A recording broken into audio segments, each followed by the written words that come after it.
جی آج ہم نماز میں خشوع و خضوع کے بارے میں بات کریں گے۔ اللہ سبحانہ و تعالیٰ کا ارشاد ہے، اعوذ باللہ من الشیطان الرجیم، ان الصلاۃ تنہی عن الفحشاء والمنکر، کہ بے شک نماز بے حیائی اور برے کاموں سے روکتی ہے، یعنی اگر ہم نماز پڑھیں گے تو ہم برے کاموں سے رک جائیں گے۔ یہ تبھی ہو سکتا ہے جب ہماری نماز اللہ سبحانہ و تعالیٰ کی یاد سے بھری ہوئی ہو، یہ تبھی ہو سکتا ہے جب ہماری نماز اللہ سبحانہ و تعالیٰ کے ہاں مقبول ہو، یہ تبھی ہو سکتا ہے جب ہماری نماز میں خشوع و خضوع ہو۔ اب ہم نماز تو پڑھتے ہیں لیکن ہمیں خشوع و خضوع نصیب نہیں ہوتی، ہمیں اللہ سبحانہ و تعالیٰ کی یاد نصیب نہیں ہوتی،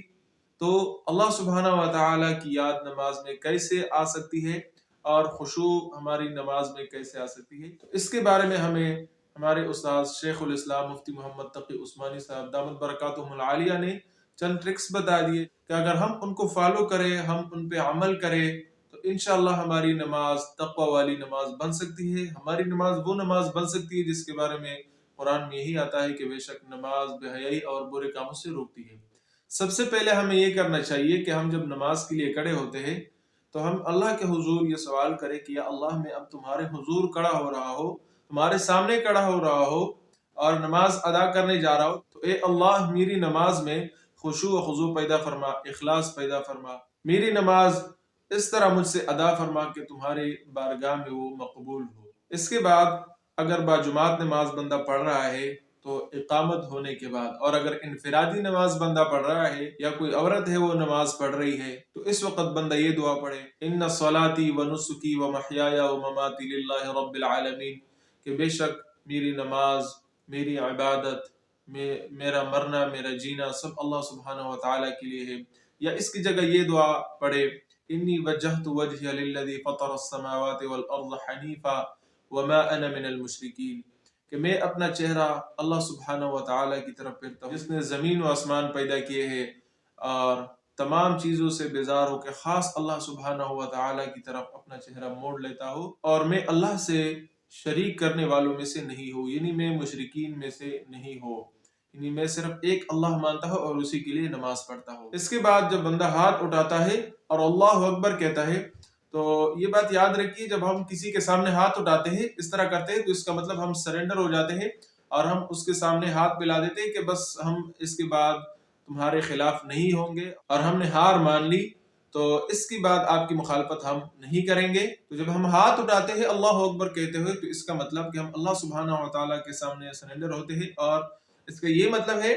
کہ اے اللہ، میں اب تمہارے حضور کھڑا ہو رہا ہوں چند منٹ کے لیے،